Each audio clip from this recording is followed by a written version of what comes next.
So today's class, we're going to be turning origami into 3D sculptures. This takes a lot of time.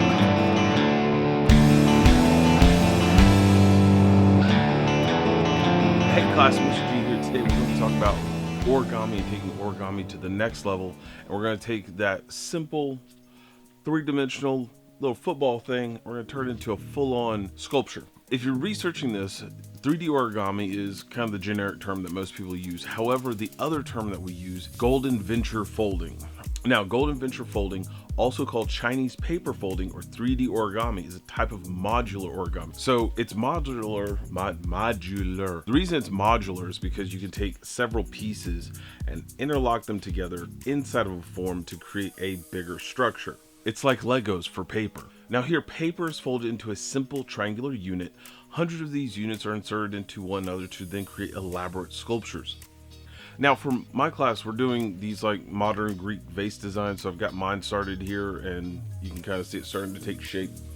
I created a base for mine to sit on because I want to give mine a little more structure. But when we start breaking these things down, this modular origami is really dense paper folding. So I mean, you have multiple layers upon layers of paper and how they insert into one another, and you create these stacks, these different layers of how the shape is going to bend, fold, move. Now when you're doing modular origami, it does matter which way you change your patterns. If you send them outwards like this, you're going to create the shape going outward.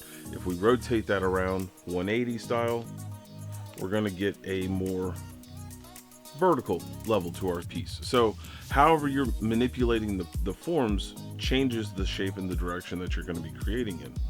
Now one of the things I was going over with my students, you can also take and put them in other ways, other forms, however they're going to connect together. It's like regular Legos. Sometimes you use that 2 block to put a couple 4 blocks together, and it takes Lego Movie to a whole nother level that way. And by changing up those shapes and creating different avenues and different ways for those pieces to interlock together, you're going to get all sorts of different shapes out of this. Now, using this as a building structure, this is great for my ceramics at home class, because right now, because of the whole quarantine thing, we're still at home, and I can't teach clay because we don't have any. I don't even have any. All I got is paper. Got a lot of paper. So diving into the structure of this, these pieces themselves take a number of these little triangles to build with. So when I'm building these, I'm telling my kids, you guys are gonna be making about 3 to 1,000 of these little pieces. Don't count them, just keep making them until you just can't make no more. What I do is I keep mine in a handy little box, keep my loot crates with me.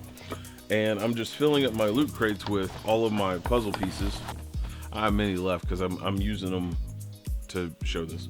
Now, while you're building these, one of the things that most people do is they use a little bit of glue to add these pieces together. I'm telling my kids, don't use glue until we get our final shapes kind of nailed down, because you're going to take these things apart and restructure them several times. So you know, we're working in tandem with. Now, this is like any other 3D project that we're going to be doing in class. You do need to create some sketches. I've got a series of sketches on my tablet where I'm breaking down where are the three-dimensional structures. The triangles that I've drawn are the paper football pieces, or modular origami. We're creating the shapes around those pieces so that we can see how the form is normally going to take shape. In my class, we're studying traditional Greek pottery. Why? Because it's a simple thing for everybody to get a grasp on and understand how vases and structure go together. You understand the base, the body, the neck, the head, depending on which piece that you're doing. There's all these different components of pottery that we don't really think about. How do we create that symmetrical shape? And it really just depends on your structures that you're creating. So for this one, you really have to think, for getting that symmetrical shape, that symmetrical body, mathematically, you have to have the same even number of pieces throughout your entire piece. One of those things that some students don't understand is they'll start building these pieces and just keep going around and around and around and hope like it comes out fine. Sometimes it does, not always. You need to make sure that you are all your pieces are equidistant from each other. Otherwise, you end up with these off number of pieces. So I got 3 and 3 on either side of these, but you can easily see I got 5 on top, I got 4 on bottom.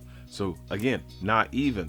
And it creates this slightly off element inside of here, which we can solve, which isn't that hard. All you're doing is you're subtracting out that section.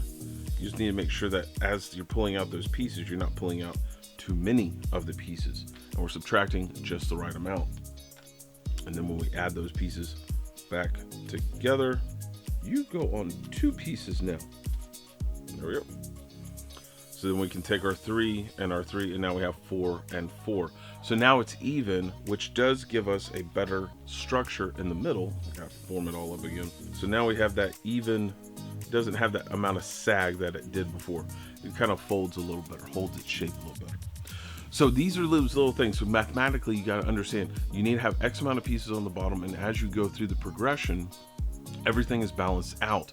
Now, as you start to go up and you want to expand on your structure, expand on the body, you're going to add a piece. Again, opposite for as we're going up, and you want to decrease it on the inside, subtract a piece from the inside. So instead of going over 2 pieces, instead of going over 1 piece, now you're going over 2 pieces. So it really just varies by the shape that you're doing. Now, using modular origami, you can build a number of different things out of this. The sea of things that are available on YouTube, on Google, if you just Google 3D origami, there's so much stuff out there.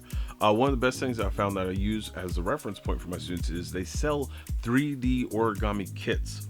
And it gives you the right amount of paper. It tells you how many pieces you got to make, and it kind of gives you a little bit of the template of what you're building. And while I'm not buying those, that does give my students a really good idea of how many of these little football things that they got to make in order to build the piece that they want to build. Now, you can build the basic things. Again, I'm starting mine off with the traditional vase structure. Reason being is because we're doing ceramics. Want to do some basic pottery. As that builds up, we're building more sculpture elements, and as we build into sculpture, you can create a number of different things. I've seen everything from the swan, which is like they've got 1,000 videos on YouTube on how to build those, to panda bears, to there's this entire thing on Instagram. That's totally awesome to me, and I'm totally encouraging my students, if you guys see something that you like, by all means, make it. Don't just sit there and think that it's cool on your own. Also go out and make it. Awesome class. So we're going to go ahead and pause right here. Stay tuned for part 2, where we're going into the build phase of how to actually build this 3D origami stuff, and then how to color. All right, so wrapping up our homework. So homework before next class, as always, don't forget to like, subscribe, share all the various platforms to get the message out there, all the wonderful students. Don't forget, if you have a question, comment, or concern, raise those hands down in the comments below. Happy to answer those questions for my classmates. Until then, I'll see you guys next class. Later, guys.